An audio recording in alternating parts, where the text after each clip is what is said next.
Today I'm going to be showing you our custom water setup in our Scout truck camper. This Skeptor 5-gallon water can with a little 12-volt pump and some tubing going through the top is what we're now using in place of the Lifesaver. It's still 5 gallons, so we didn't reduce our capacity at all. You can buy this on Amazon. I think it was about $45 when I got it. And we didn't have to cut through or make any actual changes to the can at all. I just had to buy this food grade tubing, this quick disconnect for the water pipe, this quick electrical disconnect to get power to the pump itself, and then obviously I had to buy this pump and a couple stainless steel hose clamps. There's some water in here right now, but not a lot. So how it works is you put everything inside and just screw the lid closed. Now that we've got our lid on completely, I'm just going to be sliding the water can in the side of the truck bed right here. In order to get the can in here and make sure there's enough room, I keep these 2 pieces of wood next to the camper. That way the camper always just sits a little bit more to the right, so I know I'll have enough room to put this water can in here. I also have to undo the 7-pin wire from the truck bed, as well as this back tie down for the camper in order to get the water can in here. But then once I put those things back, the water can really doesn't move around at all. And then the next step is just going to be connecting the water and electrical wire from the water can into the truck camper. And we drilled a hole, and you can see these are the other ends of the quick disconnects. And we just drilled a hole and we have some silicone. So it's pretty watertight now. And that way we just have these 2 quick disconnects to remove whenever we want to get the water can back out of there. Here's the water one, just snaps right into place. Here's the electrical one. It also just clicks in there pretty easily. So that's what it looks like when it's all together. And to make this setup even better, you might want to get like a rubber grommet to put around this tubing going into the water can, just so no dust gets down in there. That's pretty much it for the water can. You can see I can still close the tailgate and you really can't even tell it's there from here. And so far this setup has worked really well for us. You can see you no longer have to lift the full 5 gallons of water above your head like you would to put the Lifesaver jerry can back up. All you have to do is just set the full water bucket on the tailgate and slide it in. So I realize the setup is not perfect. It is not winter friendly, but we have a different setup for that, and I'll show you that when we go back inside. But first, I'm going to show you how we changed the drain on the bottom of our sink to allow for a full-time sink drain. If you look over here on the side of the camper, this right here is where the sink drain used to come out, and we would screw a hose on here just going down the side of the truck bed, but you have to screw it on every time and that gets kind of tiring. This is actually like a door kick plate. I got it from Home Depot and it looks pretty good. The color matches the Scout pretty well. And we actually moved the Scout drain that was here to the bottom. So we had to drill a new hole, but this is the same thing that came with the Scout. And I had to get this little 90-degree hose adapter because our hole that we drilled was still down this way. And that just allows the hose to go down and through the truck bed. There's the hose from another angle. If you look down here, you might not be able to see it, but underneath our little bed mat, we actually drilled a hole through the bottom of our truck bed.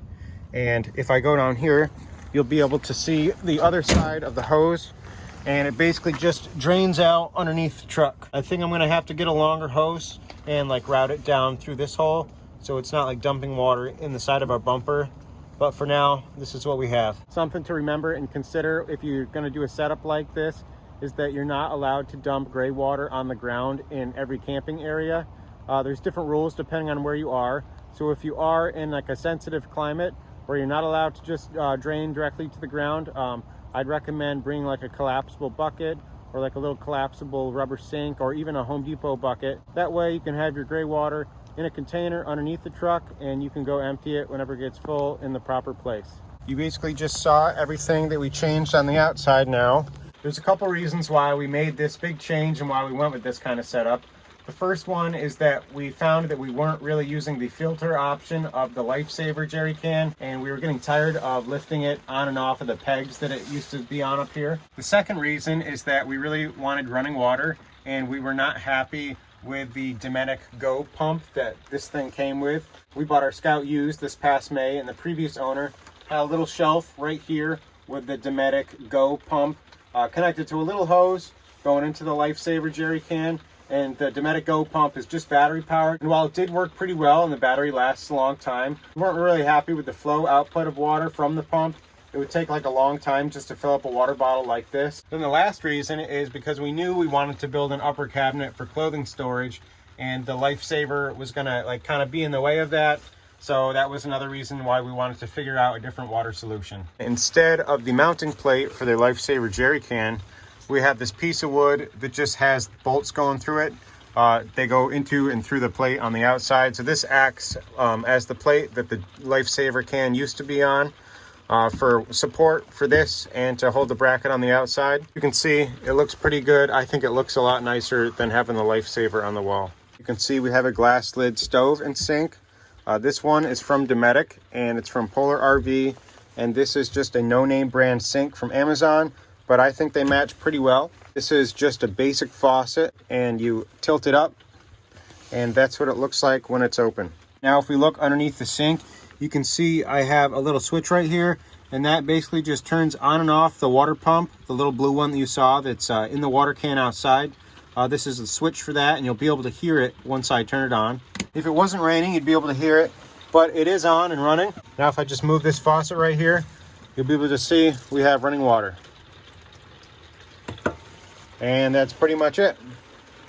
We have a little shelf with all of our kitchen stuff in here, so you can't really see the sink drain yet.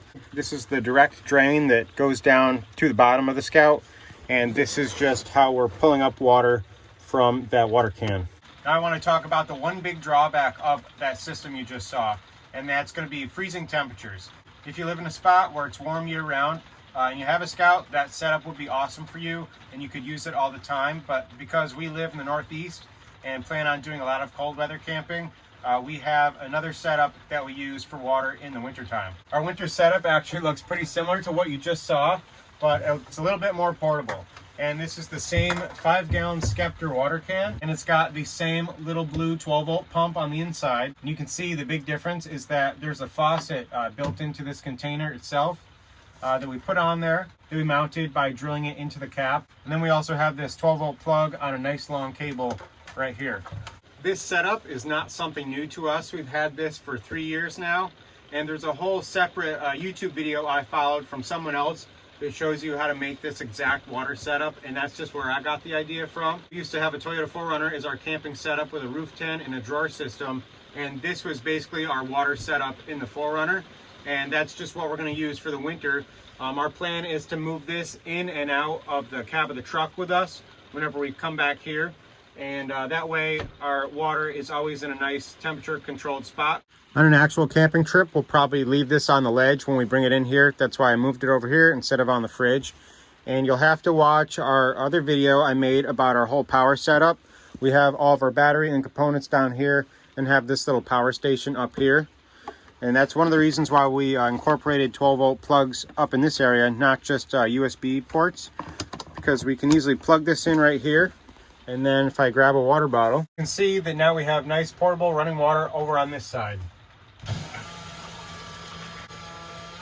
As you just saw, this pump and faucet setup really puts out a lot of water. I hope this video helps you out and gave you some ideas for your setup. I'm going to be putting links to everything in the description if you want to copy this setup or just use parts from it. Again, thanks for watching, and I hope this helps you out with your setup.